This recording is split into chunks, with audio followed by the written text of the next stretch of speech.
ये कहानी है 2015 में आई फिल्म की जिसका नाम है नताशा। एक लड़का जिसका नाम मार्क है वो एक पार्टी में था। पार्टी के बाद वो अपनी रात को रंगीन करने के लिए एक लड़की के पास जाता है, लेकिन वो लड़की उसकी गन को फायर होने ही नहीं देती। तो साला ये दुख का खत्म नहीं होता बे। वो इस दुख के साथ अपने घर आता है और अपने लैपटॉप में मिस खलीफा के दर्शन करके अपने गन को फायर कर देता है और सो जाता है। सुबह मार्क के अंकल अपनी बीवी जीना के साथ आते हैं। डिनर के वक्त मार्क जीना के अंक को देखकर दंग रह जाता है।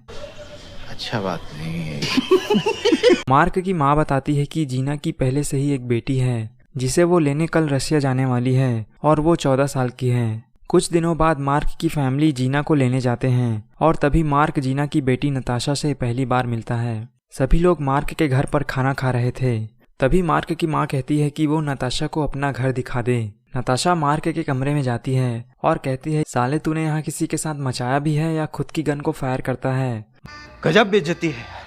मार्क कहता है कि कैसी बातें कर रही हो, तुम सिर्फ 14 साल की हो। नताशा कहती है कि तो क्या हुआ, मैंने अभी तक 100 आदमियों के साथ मचाया है और तेरे साथ 101 भी हो सकता है। क्या बोलता है, बोल। नहीं। मार्क कहता है कि तुम मेरी चाचा की बेटी हो और इस हिसाब से तुम मेरी बहन हुई, इसलिए मैं ऐसा नहीं कर सकता। मार्क की माँ कहती है कि तुझे कोई भी काम धंधा नहीं है, इसलिए अपनी बहन नताशा का ख्याल रख, वो यहाँ किसी को भी नहीं जानती। मार्क नताशा को अपने एक दोस्त के घर लेकर जाता है जिसका नाम जॉनी है। आते हुए नताशा जॉनी के बारे में मार्क से पूछती है क्योंकि वो उसे पसंद आ गया था। बाद में मार्क नताशा के साथ गांजा लेने जाता है और नताशा भी समझ जाती है कि मार्क साला गंजेड़ी है। सुबह नताशा मार्क के कमरे में आती है और दोनों मिलकर नशा करते हैं। नताशा मार्क से उसका लैपटॉप इस्तेमाल करने को पूछती है और देखती है कि उसके लैपटॉप में मिस खलीफा के दर्शन वाली वीडियो खुली है जो मार्क बंद करना भूल गया था। मार्क उसे वीडियो बंद करने को कहता है और नताशा कहती है कि नहीं। और लैपटॉप से खुद के अपने प्राइवेट फोटोज का दर्शन कराती है। इसके बाद नताशा अपने कपड़े उतारकर खुद ही मार्क के साथ मिस खलीफा वाली धुन बजाने लगती है। अच्छा बात नहीं है। इस घटना के बाद मार्क और नताशा गाने बजाने का सिलसिला जारी रखते हैं और दोनों साथ में बहुत समय बिताने लगते हैं। मार्क के अंकल और नताशा की माँ वीकेंड में घूमने चले जाते हैं और नताशा मार्क के घर पर रुक जाती है। नताशा मार्क को कहती है कि मेरी माँ तेरे अंकल को धोखा दे रही है। ये बात मैंने तेरे अंकल को भी बताई थी, पर वो भी तेरी तरह एक नंबर का गधा है और उसने मेरी बात नहीं मानी। अगले दिन नताशा की माँ उसे घर ले जाने आती है, पर नताशा कहती है कि वो यहीं रहेगी।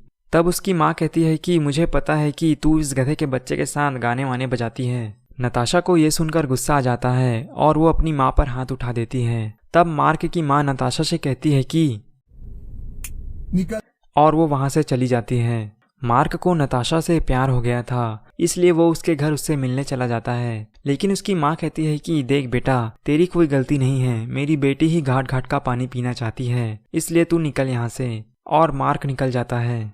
बाद में नताशा मार्क के पास आती है और कहती है कि उसकी माँ ने मार्क के अंकल को छोड़ दिया है क्योंकि उसकी माँ ने उसे मार्क के अंकल के साथ मचाते हुए देख लिया था। नताशा अपना सामान लेकर आई थी क्योंकि वो अपनी माँ के साथ नहीं रहना चाहती थी और ना ही मार्क के साथ। मार्क उसे कुछ पैसे देकर विदा करता है। सुबह मार्क के अंकल आकर बताते हैं कि उसे नताशा की माँ ने छोड़ दिया, पर मार्क सब कुछ जानते हुए भी कुछ नहीं बोलता।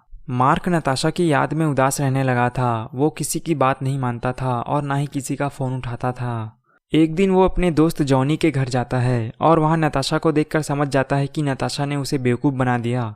जॉनी मार्क से कहता है कि साले तू खुद एक नंबर का गधा है और अब नताशा को मैं बजाऊंगा, तू निकल यहाँ से। और फिर मार्क वहाँ से गुस्से में चला जाता है और प्यार से उसका भरोसा उड़ जाता है और ये कहानी यहीं पर ख़त्म होती है। अच्छा बात नहीं है।